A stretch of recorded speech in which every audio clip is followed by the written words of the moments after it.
Hey everyone, this is Indy, and I'm back with an updated Discipline Priest guide for you, this one being up to date as of patch 4.3. And before I get started, both with my reforging and video shoot location choices, I'm throwing a little bit of homage to the days of old, and when I say days of old, I mean old school raiding. If you've been raiding as long as I have, you probably remember some of these locations, and it might be kind of fun for you to see them as I talk about newer stuff. Alright guys, so let's get started. Now, long ago, Holy was pretty much the only way to be a useful priest in your raid. Healing was so mechanical and it felt very non-dynamic. Since the days of the large 40-man raids, a lot has changed. Discipline became a really coveted spec back in Wrath, even to the point where I think it was a little OP. But throughout the changes to Disc, I've tried to research a variety of approaches, and when I'm confident that I really have the best info, I then bring it to you in the form of a guide. So here we are. So now that my guild is raiding hard modes and Dragon Soul, I've officially put my Holy off spec to bed, and now I maintain not one, but two disc specs, the main difference in this being that one has Archangel Atonement healing and one does not. Now I'm not really going to spend a lot of time going into each individual spec talent, as I've done so in previous guides, and I'm sure most of you already know what each aspect of the talent tree does. So let's take a look at my current spec. The spec I use most of the time is my main spec, the Atonement build. The most notable talents I skip here are Mental Agility, Strength of Soul, and Train of Thought. Now, Train of Thought you should probably take off the table either way, whether you're speccing Atonement or not, because it's pretty much an MP5 talent, and you really don't need that, either way you look at it.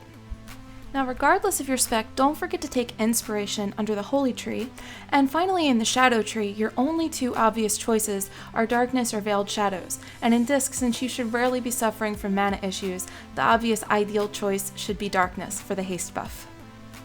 Now let's talk briefly about glyphing.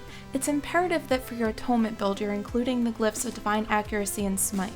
Now other very important glyphs for you as a Disc Priest will be Power Word Barrier, Prayer of Mending, Power Word Shield, and depending on your role in a given fight, either using Prayer of Healing or Penance glyphs.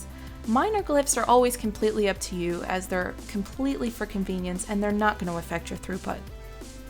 Alright ladies and gentlemen, let's move on to the hot topic of stats. Now as you know, our Mastery increases our absorbs.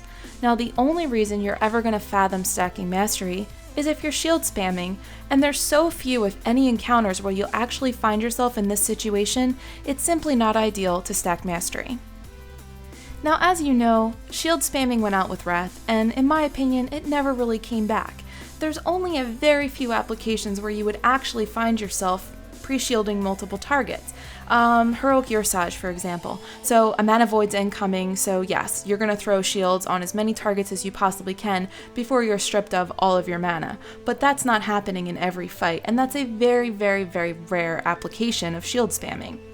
In a general sense, you're never going to be throwing Power Word Shield in a regular rotation. In other words, they're more used on an as-needed basis or just for Rapture procs.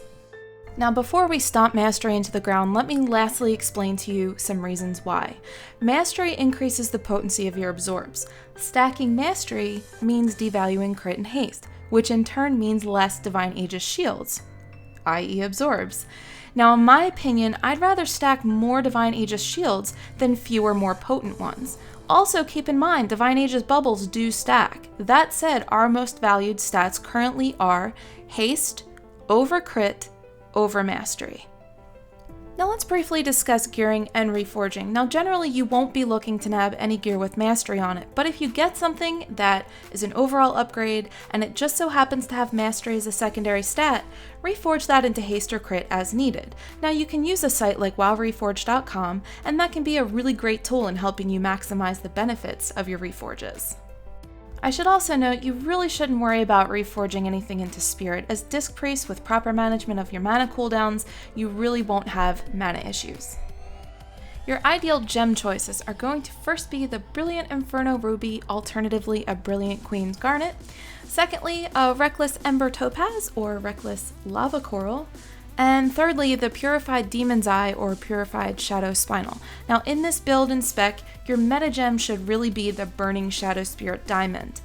Obviously, the rare quality gems are completely acceptable, guys, but when you get a best in slot item, you should probably strive to put the epic gems in there. Okay, moving along to some pretty simple, straightforward, and boring enchant choices. Now, let's start with the head slot. Obviously, you're going to be using the Arcanum of Hyjal, and that is at the Guardians of Hyjal Quartermaster at Revered. You're going to want to enchant your shoulders, unless you're a scribe and can do your own, with the Greater Inscription of the Charged Lodestone from the Therazine Quartermaster at Exalted. Now, you guys know that they also offer one at Honored. This is no bueno if you're raiding. You want to get the best. On your cloak, you're going to want to put 50 intellect, and if you're a tailor, throw Lightweave on there. Enchant chest pieces with 20 stats, and gloves with 50 haste. Put 50 intellect on bracers, powerful ghostly spell thread on leg slot items. 50 haste or lava walker can be ideal choices for boots, and power torrent on your weapon, of course, and don't forget 40 intellect to your offhand. Now let's talk a bit about spells and applications. You want to make sure you have something like Power Auras to track your Evangelism stacks and Archangel and PI cooldowns. As a Tome Inspectus priest, we're usually very helpful in filling out that extra bit of DPS that might be needed in early progression encounters. Now also, try to keep Evangelism stacked at opportune times, even when you're not actively smite healing, so that in times of high damage or situations like a mana void is happening, you can pop Archangel for both the buffed healing and a small but much needed mana return. Now speaking of mana, it's also very helpful to have an add-on or power aura that tracks the cooldown of Rapture. Now there's going to be many times when you're just not going to be able to stand there and smite spam. Now with a haste crit build, I favor greater heals and penance for single target healing. And don't forget to keep Palm happily bouncing around the raid at all times. Now, as I'm sure you know, casting Prayer of Healing will also proc Divine Aegis on all of those targeted party members, regardless of crit, so during times of high raid damage, this can also be a very good choice. Remember, there's no real static rotation, and hasn't been since the days of old where it felt like we were all kind of playing whack-a-mole across a 40-man raid UI. Research your encounters, think about what you're going to be doing before you do it, collaborate with your other healers to figure out exactly what your role is in the fight, and then work on performing that role to the best of your ability. Now, on the topic of self-evaluation, World of Logs are a great tool to go back and self-evaluate and look at how you performed, but I've always stood by my belief that if a healer's top priority is going to be meter topping, ranking, or beating the other healers in his own guild, then that means that the raid is their second priority. There's a very big difference between running up numbers and effectively doing your job. Keep this in mind when you self-evaluate, and don't be too hard on yourself. I hope this guide has been of some help to you disc priests out there that just aren't sure what to favor over what, stat-wise or gear-wise.